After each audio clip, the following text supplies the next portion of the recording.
তবে দেখুন বাবা, নারদ আর ভগবানের কথা। একদিনে নারদ ভগবানকে বলছে, প্রভু আমি শুনেছি তুমি নাকি ভক্তের কাছে বিক্রি হয়ে যাও। ও বাবা, ভগবান কি ভক্তের কাছে বিক্রি হয়? হ্যাঁ ও মায়েরা, একটু সামনে এগিয়ে আসে, সামনে তো অনেক জায়গা ফাঁকা আছে। হ্যাঁ ও মায়েরা আসেন, সামনে চলে আসেন। মাগো, আপনারা যে আসনটাতে বসিয়েছে এটা হলো মহারাজ পরীক্ষিতের আসন। তিনি আহার নিদ্রা মৈথুন ত্যাগ করে একনিষ্ঠ হয়ে ভগবত শ্রবণ করেছেন। ভগবত শ্রবণ করে তিনি ভগবানকে লাভ করেছেন।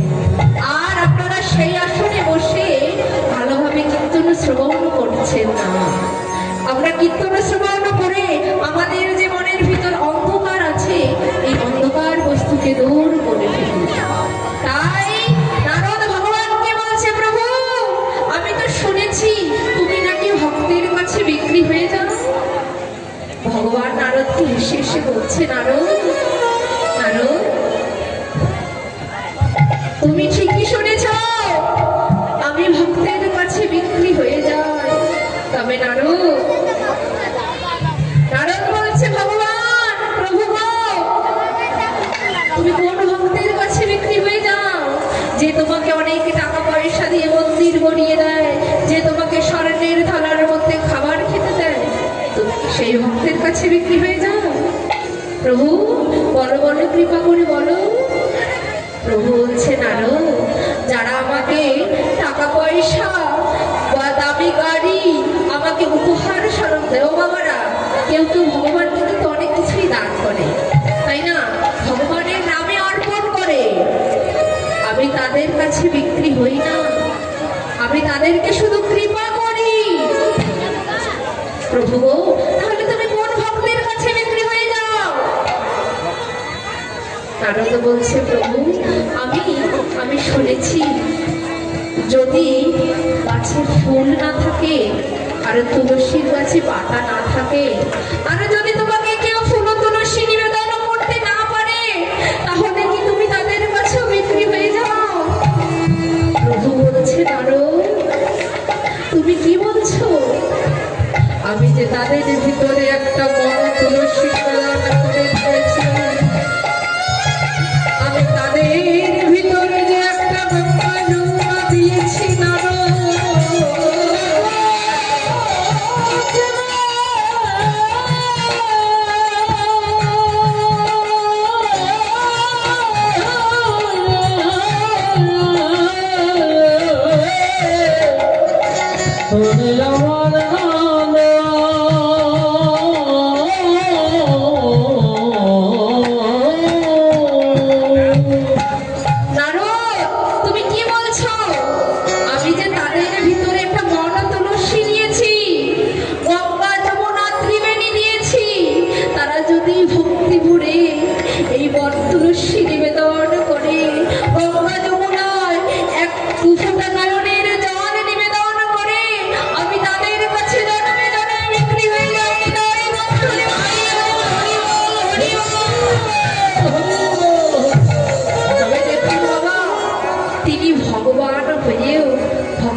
হয়ে যায়। আর আমরা মানব হয়ে কি করলাম? কিছু করতে পারলাম না।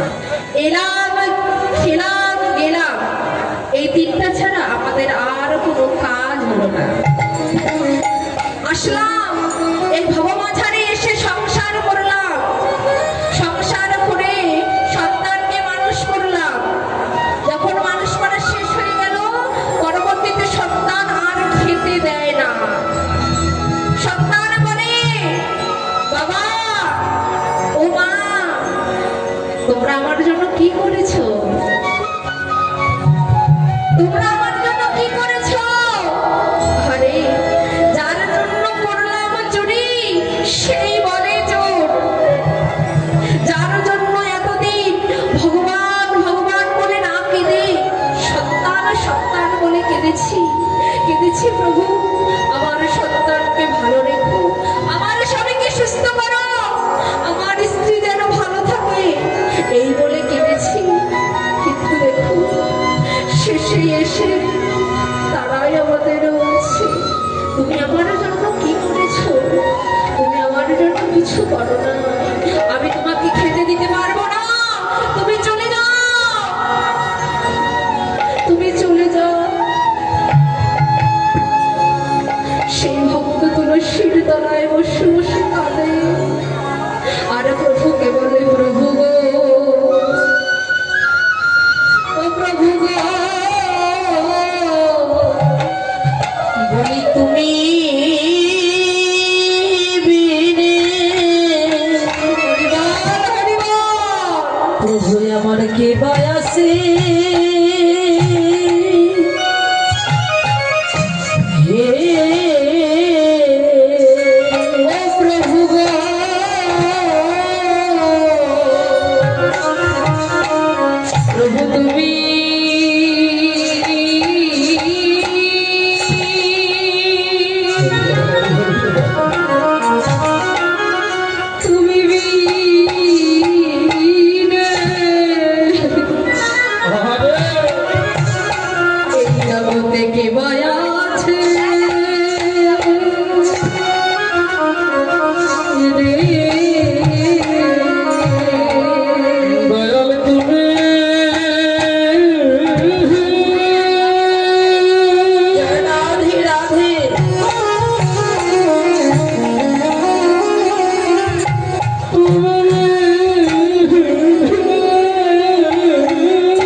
একমাত্র তুমি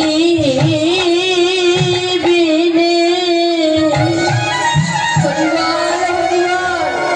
আমার আর কে বায়াসে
আমার আপন কে মায়া আছে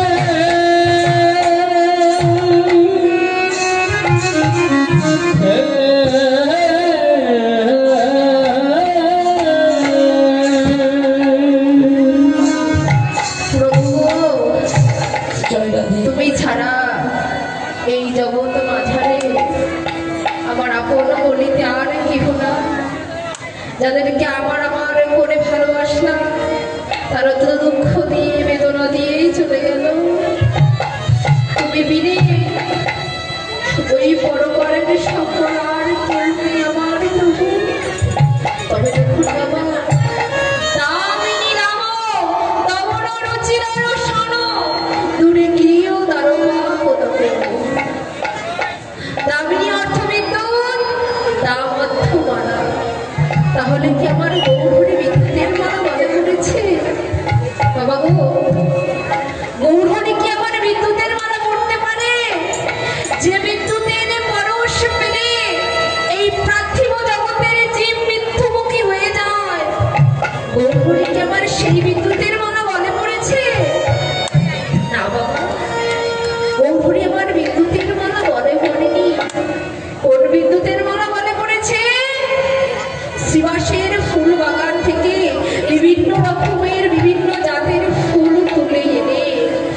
বিদ্যুতের ন্যায় ঝিলিক দিচ্ছে। তাই আজ পদকবি বলছে, শোনো কুসুমত হে কোনে গুনিয়া রে, শোনো কুসুমত হে কোনে কুসুমত হে কোনে গুনিয়া রে, শোনো কুসুমত হে কোনে রে, পাতা দিও পাতরে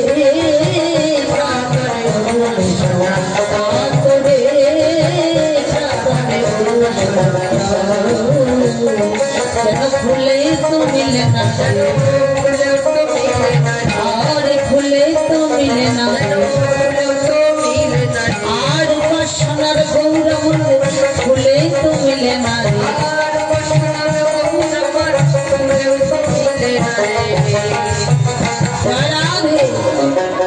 শোনো শোনো কুসুমতা হে, শোনো অর্থ কি? পদ্ম ফুল। শোনো ফুল গৌর হরি আমার, শোনো ফুল। একটি শোনো ফুল চয়ন করে যদি একটি অন্ধকার ঘরে রাখা হয়, সেই ঘরটি ওই শোনো ফুলের আলোয় আলোকিত হয়ে যায়। ঠিক সেই রকম যদি আমার কোনো ভক্তের হৃদয়ে একবার শোনো ফুলের উদয় হয়ে যায়, সেই গৌর হরি অন্ধকারময় জগৎ আলোকিত হয়ে যায়। তাই গৌর হরি গৌর হরি রূপের তুলনা ফুলেও তো মেলে না।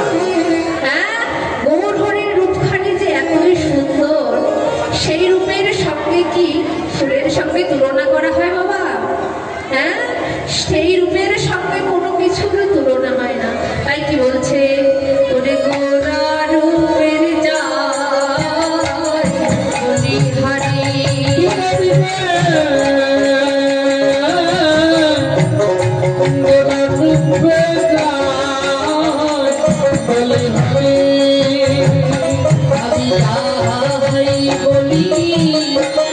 হরি হরি আমি যাহাই বলি তাহাই হরি, তাহাই বলি তাহাই হরি, আমি যাহাই বলি তাহাই হরি।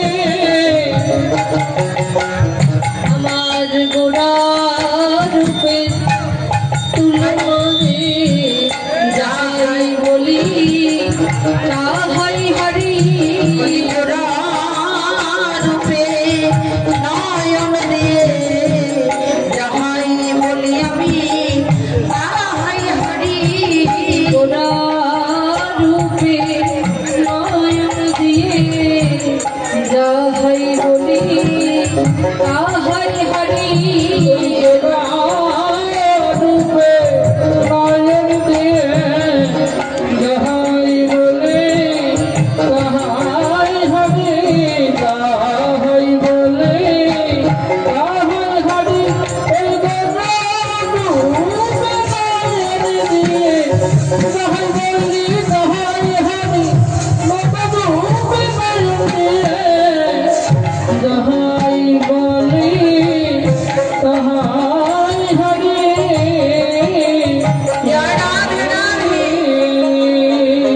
দেখুন বাবা, গোরা রূপের যাই বলি হারি, গোরা রূপের তুলনা কারোর সঙ্গে হয় না। গোরা রূপখানি যে এতই সুন্দর, তবে দেখুন যারা একবার ভগবানকে ভালোবাসে, যারা একবার আমার গৌরকে ভালোবাসে, ভগবান কিন্তু তার বহনে নিজেই করে নিয়ে যায়। ভক্তের বহন ভগবান করে, ভক্তের বহন ভগবান করে। এই উৎসর্গে একটি উপাখ্যান মনে হয়ে গেল। হ্যাঁ, এক রাজ্যে চৈতন্য গুরুদেব নামে কিন্তু একজন গুরুদেব ছিল। তিনি অত্যন্ত ধন সম্পদের মালিক ছিলেন। তিনি অত্যন্ত ধন সম্পদের মালিক হইলেও তিনি কিন্তু ভগবানের কৃপা পেয়েছিলেন। হরিবল হরিবল। তবে দেখুন বাবা, তিনি অত্যন্ত ধন সম্পদের মালিক হইয়েও ভগবানের কৃপা পেয়েছিলেন। তিনি যখন গুরুর চরণে আশ্রিত হলেন, গুরুর চরণে আশ্রিত হয়ে তিনি তার ভগবান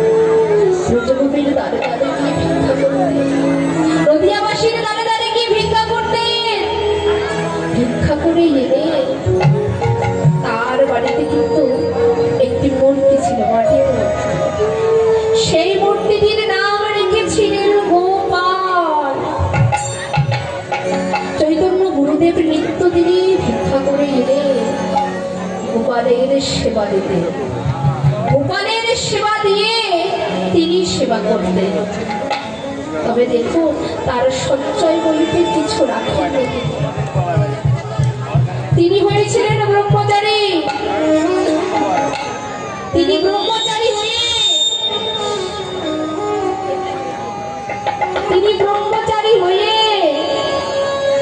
ভিক্ষা করে করে আবার গোপালের সেবা দিতে।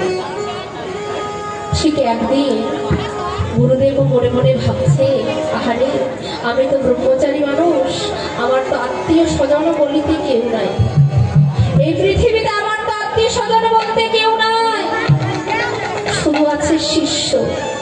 গুরুদেবের তো শিষ্য থাকে, তাই না বাবু? তিনি মনে মনে মনে স্থির করলেন যে আমি আজ 2 দিনের জন্য শিষ্যের বাড়ি বেড়াতে যাব। এই বলে প্রতিদিনের ন্যায় তিনি ভিক্ষা করলেন। ভিক্ষা করে এসে আবার গোপালকে সেবা দিয়ে গোপালের চরণে প্রণাম করে গোপালকে বলছে, গোপাল, গোপালের এই পৃথিবীতে তো আমার বলিতে কেউ নেই, আমার 2 জনের শিষ্য আছে, আমি তার বাড়িতে গিয়ে 2 দিন থেকে আসবো। তুমি আমার ঘর সংসারের বহন করো গোপাল, আমার যা কিছু আছে আমি তোমার চরণে শুনে দিয়ে গেলাম, তুমি দেখে রাখিও গোপাল। এই বলে চৈতন্য গুরুদেব শিষ্যের বাড়ি চলে গেলেন। যখনই শিষ্যের বাড়ি চলে গেলেন, এদিকে মধ্যাহ্ন সময় 2 জন বৈষ্ণব চৈতন্য গুরুদেবের বাড়িতে এলেন। যখনই চৈতন্য গুরুদেবের বাড়িতে এলেন, এসে গুরুদেব গুরুদেব বলে ডাকছে, গুরুদেব গুরুদেব বাড়িতে আছে, গুরুদেব এই বলে ডাকছে। কিন্তু বাবা এই গুরুদেব গুরুদেব ডাক আবার গোপালের কর্ণে পড়ে গেল।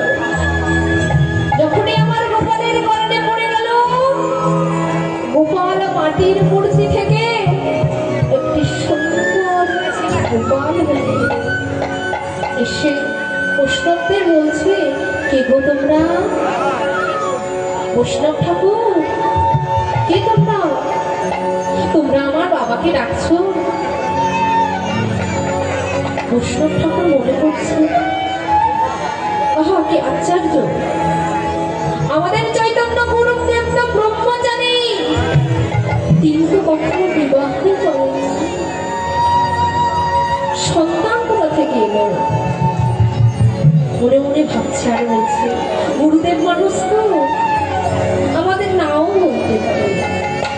এই বলে গোপালকে বলছি, বাবা গোপাল, গুরুদেব কোথায় গিয়েছে?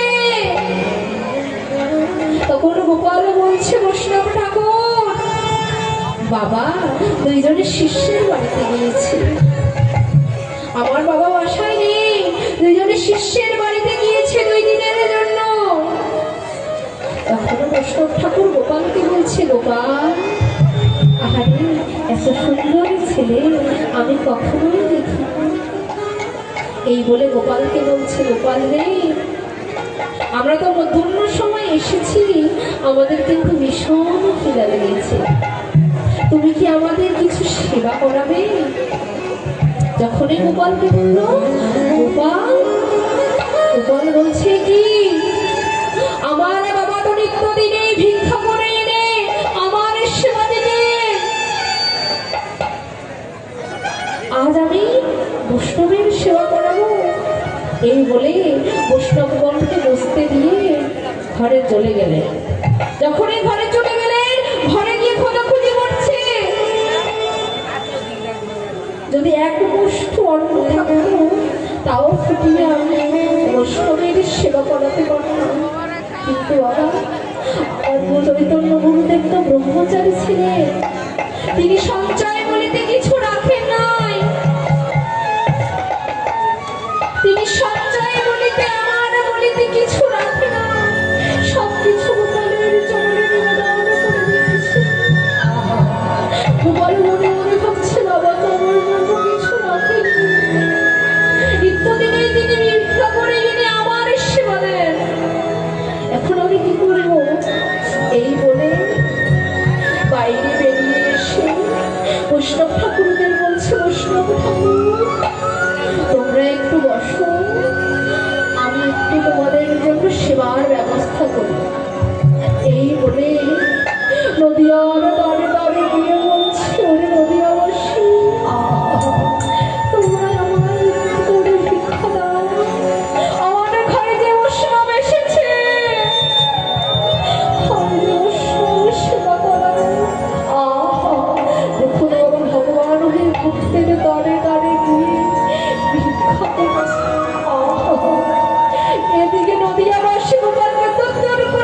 ভিক্ষা দেবো না, আজকে দ্বাদশী, আমরা তোমায় কেউ ভিক্ষা দেবো না, যাও যাও যাও। যিনি বলেছে গোপাল বলছে, ওগো নদিয়াবাসী, দাও না একটু মুষ্টি অন্ন, আমায় ভিক্ষা দাও। আমার বাড়িতে যে অতিথি এসেছে, অতিথি যদি ঘরে থেকে ফিরে যায়, গৃহস্থর অমঙ্গল হয়। এটাই গৌর হরি বল, হরি বল। তোরা একটু আমায় ভিক্ষা দাও। কিন্তু বাবা, নদিয়াবাসী কেউ ভিক্ষা দিল না। গোপাল আবার হাঁটতে হাঁটতে যাচ্ছে, আর মনে মনে ভাবছে, আরে আজকে আমার বৈষ্ণবের সেবা হবে না, আজকে আমার বৈষ্ণবের সেবা করাতে পারবো না। এই বলে হাঁটতে হাঁটতে বাজারের দিকে যাচ্ছে। যেই না বাজারের দিকে গিয়েছে, বাজারে একটি মাত্র দোকান খোলা ছিল। ওই বাজারের একটি মাত্র দোকান একজন সবে মাত্র খুলেছে।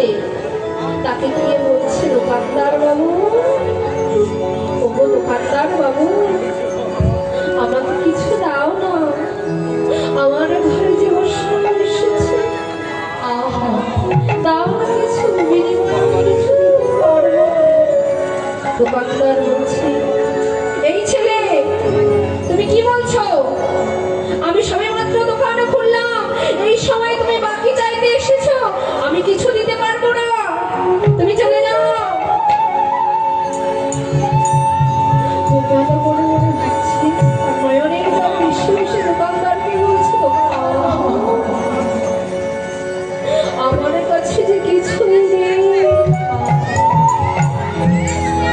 তোমাকে দেওয়ার মতো, তোমাকে দেওয়ার মতো পয়সা আমার কাছে কিছু নেই। দাও না, দাও আমায় কিছু দাও। দোকানদার বলছে, না না না, আমি তোমায় কিছু দিতে পারবো না, তুমি চলে যাও। এই বলে গোপালকে দাঁড়িয়ে দিল। যখন গোপালকে দাঁড়িয়ে দিল, গোপাল যেতে যেতে মনে মনে ভাবছে, হারে আমার বাবা তো আমাকে একবারে স্বর্ণের বালা গড়িয়ে দিয়েছে, আমি এই স্বর্ণের বালার বিনিময়ে আমি কিছু নিয়ে যাব। এই বলে গোপাল আবার ওই দোকানদারের কাছে এলো। দোকানদারের কাছে গিয়ে বলছে, দোকানদার বাবু, ও দোকানদার বাবু, এই দেখো আমার বাবা না আমি একটা সুন্দর স্বর্ণের বালা গড়িয়ে দিয়েছে, আমি তো তোমার কাছে বাবা রেখে আমি কিছু নিয়ে যাব। তখন দোকানদার বলছে, এখন ঠিক আছে, আচ্ছা ঠিক আছে, তুমি এটা আমায় দাও, তুমি এটা দিয়ে তুমি কিছু মিষ্টি নিয়ে যাও। তখন গোপাল বলছে, দোকানদার বাবু, আমার বাবা কিন্তু চৈতন্য গুরুদেব, আমার বাবা এই পথ দিয়ে যাবে, আপনি তাকে ডেকে এই স্বর্ণের বালা দিয়ে বালা খুলে নিয়ে আমাকে পাঠিয়ে দেবেন। যেই না বলেছে, বলছে আচ্ছা আচ্ছা ঠিক আছে, এখনই ঠিক আছে, তাহলে তুমি স্বর্ণের বালা বন্ধক রেখে কিছু মিষ্টি নিয়ে যাও। গোপাল স্বর্ণের বালা বন্ধক রেখে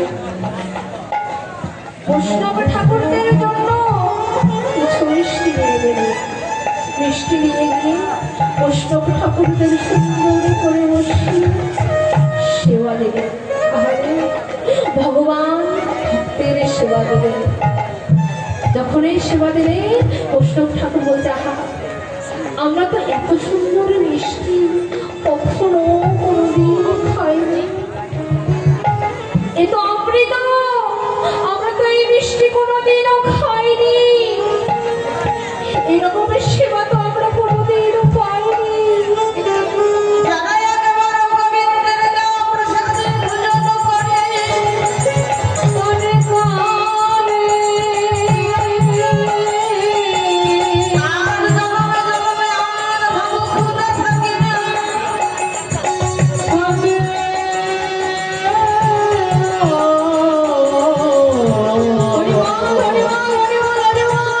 ভগবান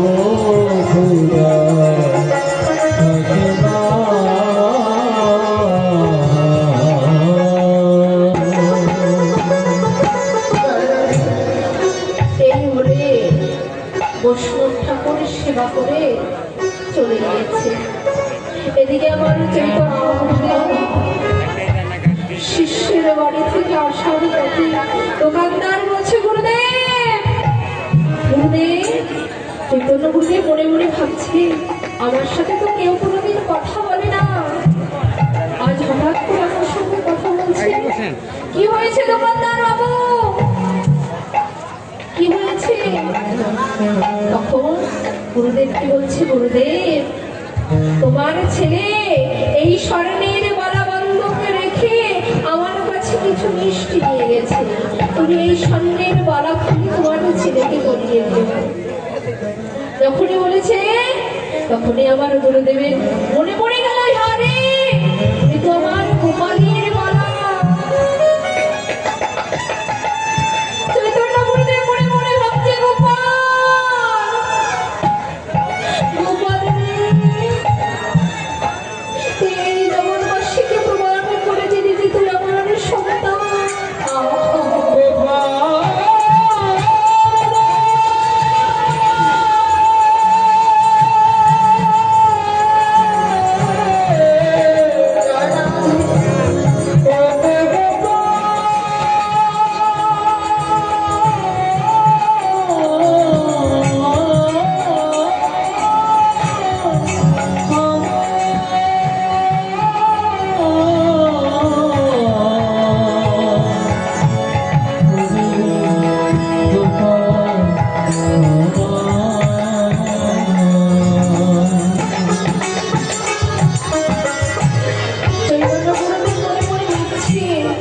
গোপাল তুই জগৎবাসীকে প্রমাণ করে দিলি তুই আমার সন্তান।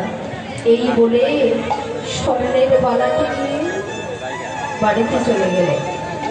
বাড়িতে এসে সবকিছু রেখে গোপালের চরণে গিয়ে পড়ে গোপালকে বলছে, গোপাল রে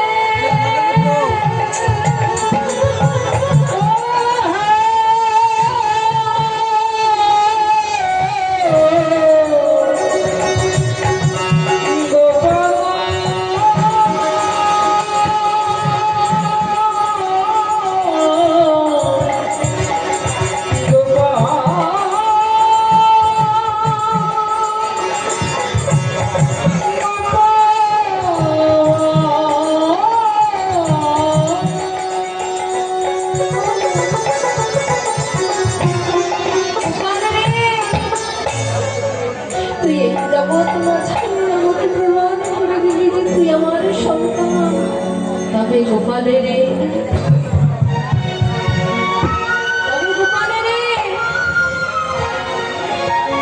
যতদিন আমি জগৎ মাঝারে বেঁচে আছি তুই তো আমার সন্তান হলি।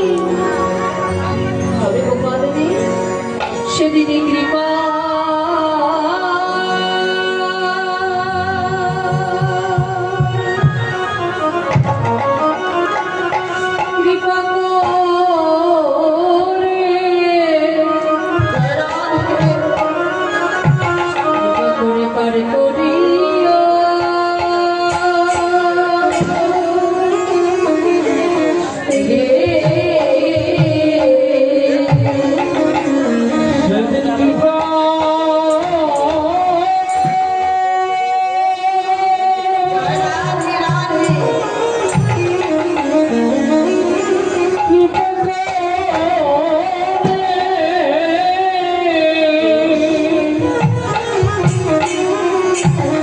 আমায় পার করিয়া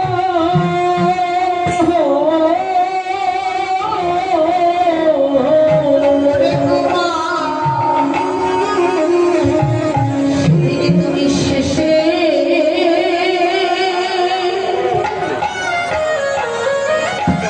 তুমি শেষের কবি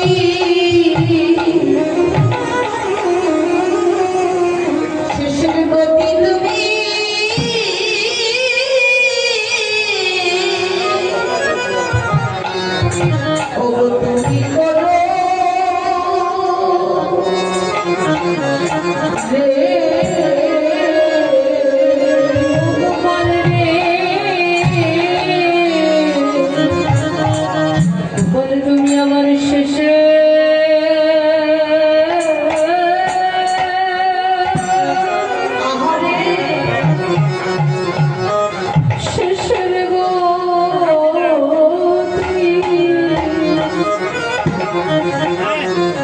শেষের গতি তুমি করো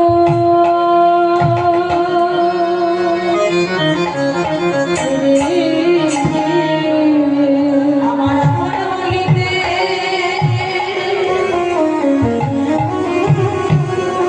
আপন বলিতে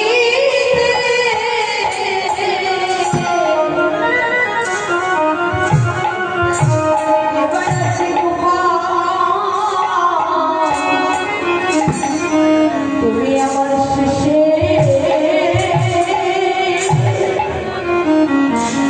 শেষের গতি করো